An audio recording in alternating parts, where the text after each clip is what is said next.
এই জিলহজ মাসে আমাদের এই যে 10 দিনের এই কাজগুলোর ভিতরে আরেকটি অন্যতম কাজ হচ্ছে, সম্ভবত যিনি খুতবা দিয়েছেন তিনি হয়তো উল্লেখ করে থাকবেন বিগত জুমাতে, যে আমরা নখ চুল কাটবো না, আমরা নখ চুল কাটবো না। বিশেষ করে এটা সেই হাদিস অনুযায়ী যারা কোরবানি দিবেন তাদের সাথে বিষয়টা খাস। আমরা যারা কোরবানি দিব এবং আমাদের যারা কোরবানি দিব তাদের পরিবারে যারা সদস্য আছে তারাও সহ আমরা কি করব না, জিলহজ্জের চাঁদ যখন উঠবে 1 তারিখ থেকে নিয়ে কোরবানি করার আগ পর্যন্ত আমরা কেউ নখ চুল কাটবো না। হাদিসে নিষেধ করে দেওয়া হয়েছে যারা কোরবানি দিতে সক্ষম ইচ্ছুক তারা যেন জিলহজ্জের চাঁদ ওঠার পর থেকে তাদের নখ চুল পশম এগুলো না কাটে, উপড়াবে না তারা। তো আমরা যারা আছি, যেহেতু প্রায় 5 দিন অতিবাহিত হয়ে গেল, তো আজকেও কিন্তু কাটা যাবে না। যারা কোরবানি দিবেন আপনি এবং আপনার পরিবারের সদস্য অর্থাৎ যাদের পক্ষ থেকে দিবেন, আপনারা ঈদের দিন বা তারপরের দিনই হোক কোরবানি পশু জবাই করার পরে নখ চুল কাটবেন, এখন স্পর্শ করবেন না।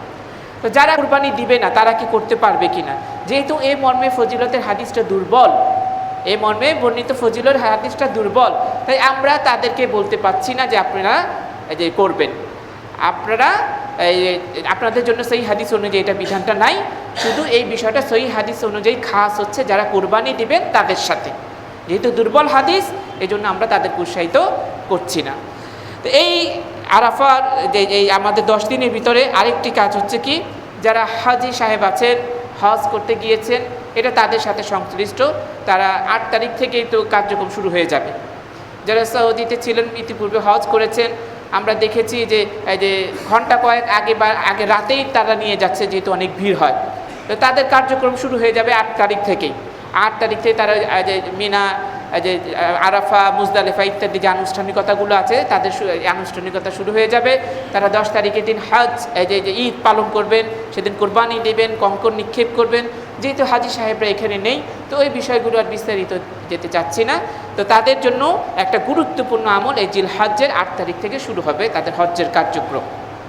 এই জিলহজ্জের মধ্যে আমরা যারা এই সিয়াম রাখতে অভ্যস্ত, প্রতি মাসে এই কিসের সিয়াম, এটা আইয়ামে বীজে সিয়াম, প্রতি মাসের আরবি চন্দ্র মাসের 13, 14 এবং 15 তারিখ, 13, 14, 15 তারিখ আইয়ামে বীজে সিয়াম। বিশেষ করে আমাদের যারা মা বোন আছেন তাদের মধ্যে এইগুলো আমলের ব্যাপারে আমরা খুব অ্যাক্টিভিটি দেখি, তারা খুব যত্ন সহকারে জিলহজ এই প্রতি মাসের যে আইয়ামে বীজে 3টা রোজা তারা রেখে থাকেন।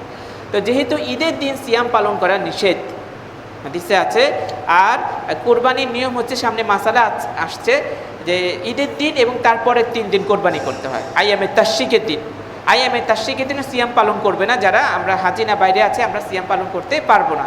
তো তারা প্রতি মাসে 3টা সিয়াম রাখতেন নফল আইয়ামে বীজের, এই মাসে 2টা রাখতে হবে, শুধু 14 এবং 15। 13 তারিখ তাদের বাদ যাবে, যেটা আইয়ামে তাশরিকের দিন সিয়াম পালন করা যাবে না, কাজেই তারা 13 তারিখটা বাদ দিবেন। 14 এবং 15 এই মাসে শুধু 2টা সিয়াম রাখতে হবে। তো এই হচ্ছে জিলহজ মাসের প্রথম 10 দিনের মোটামুটি আমাদের কিছু কাজ।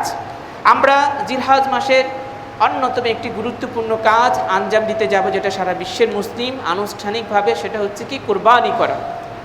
এই কোরবানি আল্লাহর নৈকট্য অর্জনের জন্য অত্যন্ত গুরুত্বপূর্ণ একটি ইবাদত। এই ইবাদত আমাদেরকে করতে হবে, কারণ আল্লাহ রাব্বুল আলামিন এটা আমাদের জন্য দিয়ে দিয়েছেন। এটা ইব্রাহিম আলাইহিস সালামের সুন্নাত যেমন, ঠিক তেমনি মুহাম্মদুর রাসূলুল্লাহ সাল্লাল্লাহু আলাইহি সাল্লামের সুন্নাত।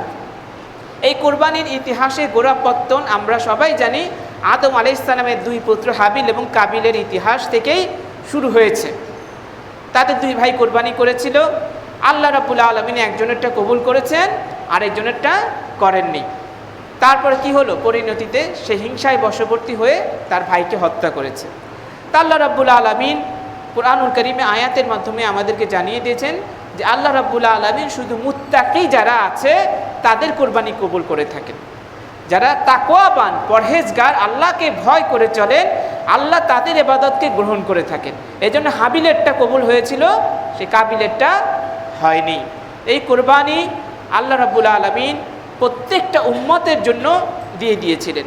আল্লাহ কুরআনুল কারীমের মধ্যে বলেছেন, ওয়ালিকুল্লি উম্মাতিন জাআলনা মানসাকান, আমি প্রত্যেক উম্মতের জন্য কোরবানির বিধান রেখে দিয়েছিলাম। তো বোঝা যাচ্ছে প্রতিটা উম্মতের জন্য কোরবানির বিধান ছিল। আমাদের যে মুহাম্মদ সাল্লাল্লাহু আলাইহি ওয়াসাল্লামের উম্মত হিসেবে আমরা যেটা পালন করছি, এর আনুষ্ঠানিকতা আমাদের এই রকমভাবে শুরু হয়েছে হযরত ইব্রাহিম আলাইহিস সালামের সময় থেকে। তিনি তার পুত্রকে কুরবানি করার জন্য যিনি যখন দৃঢ় স্থির হলেন আল্লাহর পক্ষ থেকে, যে নির্দেশপ্রাপ্ত হওয়ার পরে তারপরে যে ঘটনাটা ঘটলো, আল্লাহর পক্ষ থেকে দুম্বা জবাই হয়ে গেল, তার পুত্র কোরবানি হলো না। এই সুন্নাতটা আমাদের জন্য জারি হয়ে গেল মুহাম্মদুর রাসূলুল্লাহ সাল্লাল্লাহু আলাইহি ওয়াসাল্লামের মাধ্যমে। এই সুন্নতের স্বীকৃতি আমরা পেয়ে আমাদের জন্য কোরবানিটা এই সুন্নত হিসেবে জারি হয়ে গেছে। তো এই কোরবানি অত্যন্ত গুরুত্বপূর্ণ একটি ইবাদত, আল্লাহ সন্তুষ্টি লাভের একটি অন্যতম মাধ্যম। আমরা যারা সক্ষম আমাদের কোরবানি করাটা উচিত। কুরবানি সুন্নাত নাকি ওয়াজিব, আলেমরা এই ব্যাপারে বিভিন্ন মত দিয়েছেন। তবে যদি আমরা ওয়াজিব নাও বলি, এটা বুঝতে হবে যে কোরবানি সুন্নত হলেও গুরুত্বপূর্ণ একটি সুন্নাত, গুরুত্বপূর্ণ সুন্নত। বিশেষ করে আল্লাহ রাসূল সাল্লাল্লাহু আলাইহি সাল্লামের যে হাদিস আছে, যে ব্যক্তি সামর্থ্য থাকা সত্ত্বেও কোরবানি দিল না, সে যেন আমাদের ঈদগাহের কাছে না আসে, নিকটবর্তী না হয়। এই হাদিস দ্বারা বোঝা যাচ্ছে কোরবানি এটা হালকা কোনো সুন্নত না, যদি আমরা সুন্নতও বলি। তো যাদের আমাদের সামর্থ্য আছে আমরা কোরবানি দেওয়ার অবশ্যই যেন চেষ্টা করি, চেষ্টা করাটা উচিত আমাদের।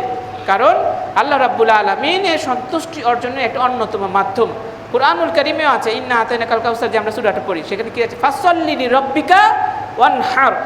মুহাম্মদ সাল্লাল্লাহু আলাইহি ওয়াসাল্লাম বলছেন, আপনি আপনার রবের সন্তুষ্টির জন্য সালাত কায়েম করেন, সালাত আদায় করেন এবং কুরবানি করেন। তো এই কুরবানি অত্যন্ত গুরুত্বপূর্ণ একটি ইবাদত। কাজে যাদের সামর্থ্য আছে তাদের কোরবানি করাটা কি উচিত, এটাকে হালকা দৃষ্টিতে দেখা উচিত না। তবে যেহেতু আমরা বিষয়টাকে ফরজ পর্যায়ে মনে করি না, এজন্য যদি কেউ এটাকে ফরজ নয়, এটা তফাৎ দেখানোর জন্য কখনো বাদ দিতে চান, তিনি এটা করতে পারেন। এই দৃষ্টিকোণ থেকে হযরত আবু বকর সিদ্দিক রাদিয়াল্লাহু আনহু এবং ওমর ইবনুল খাত্তাব রাদিয়াল্লাহু আনহু তারা কখনো কোরবানি করতেন না, ছেড়ে দিতেন। এটা বোঝানোর জন্য যে এটা ফরজ নয়, এটা ফরজ নয়।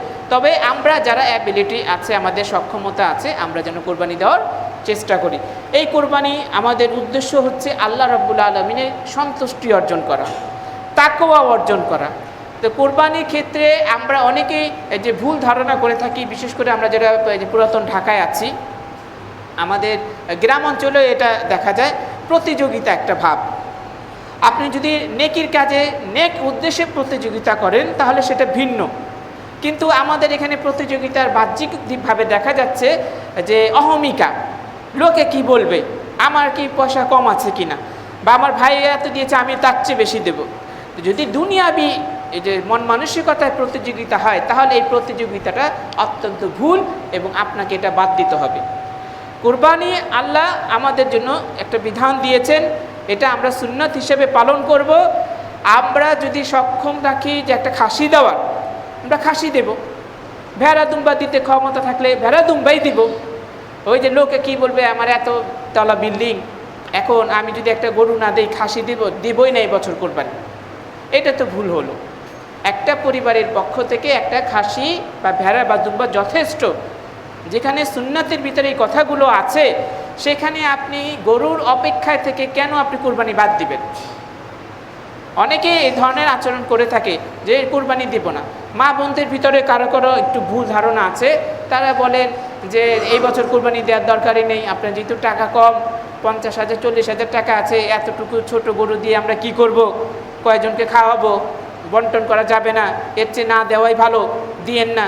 যদি দেন 1.5 লাখ 2 লাখ টাকা দামের গরু দেন, সবসময় বন্টন করে আসছি সবাইকে, এখনও বন্টন করতে হবে, ইত্যাদি ইত্যাদি কথাগুলো দেখা যায় যে বিভিন্ন জনের মুখ থেকে বের হয়ে আমরা একটা আল্লাহ সন্তুষ্টি অর্জনের জন্য একটা সুন্নতি আমল, ইব্রাহিম আলাইহিস সালামের আল্লাহ রাসূলের সুন্নতি আমল, এই নেকি থেকে আমরা মাহরুম হয়ে যাচ্ছি।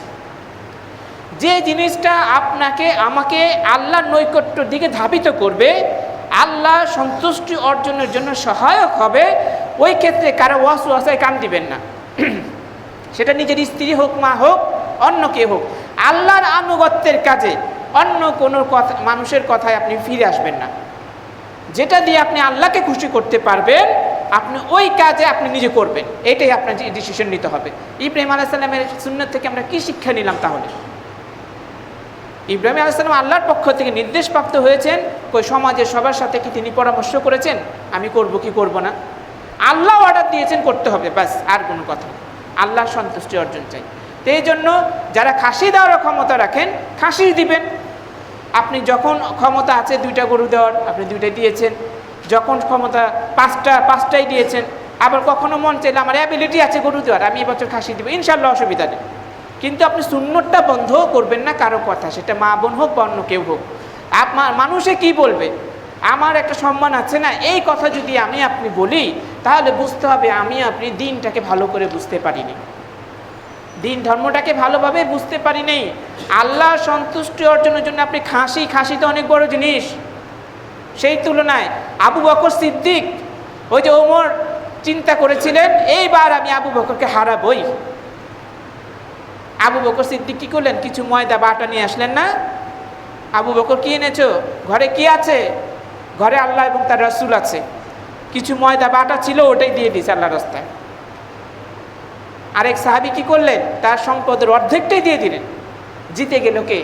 আবু বকর সিদ্দিক, সামান্য কিছু ময়দা আটা নিয়ে।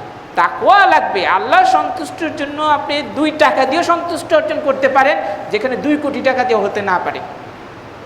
নিয়ত যদি আপনার আমার ঠিক থাকে, খাসি আল্লাহর কাছে তো সেটা খাসি না, আপনি ত্যাগ স্বীকার করেছেন। আল্লাহ তো বলেছেন যে তোমাদের কোরবানির গোশত, রক্ত, এইসবের কিছুই আমার কাছে পৌঁছায় না, আমার কাছে পৌঁছে তোমাদের তাকওয়াটা।